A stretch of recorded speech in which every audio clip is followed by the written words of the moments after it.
Hello everyone, আমি মৌসুমি চলে এসেছি আবারও একটা সুন্দর রেসিপির সঙ্গে। আজকে করব এগ ট্রাই চিলি।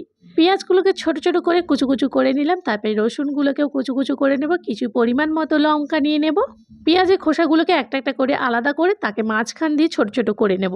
ক্যাপসিকামকেও টুকরো টুকরো করে এভাবে কেটে নেব। একটা বোলের মধ্যে ময়দার পরিমাণ মতো অ্যারারুট মিশিয়ে একটা পেস্ট বানিয়ে নেব। ভালো করে পেস্টটাকে ফেটিয়ে নেব আর একটা বাটির মধ্যে জল নেব, তাতে টমেটো সস, চিল্লি সস আর সয়া সস মিশিয়ে ভালো করে একটা পেস্ট বানাবো। কিছুটা টমেটো সসও দেবো। সেদ্ধ করা ডিমগুলোকে মাঝখানে এরকম ভাগ করে ময়দার অ্যারারুটের মধ্যে মিশিয়ে সুন্দর করে কড়াইয়ের মধ্যে ছেড়ে ভেজে নেব। তারপর কড়াইতে তেল গরম করে পেঁয়াজগুলো হালকা ভাজা ভাজা হলে রসুন কুচি আর লঙ্কা কুচি দিয়ে দেব। রসুনটা ভাজা ভাজা হলে ক্যাপসিকাম আর পেঁয়াজটা দিয়ে কিছুক্ষণ নাড়িয়ে নেব।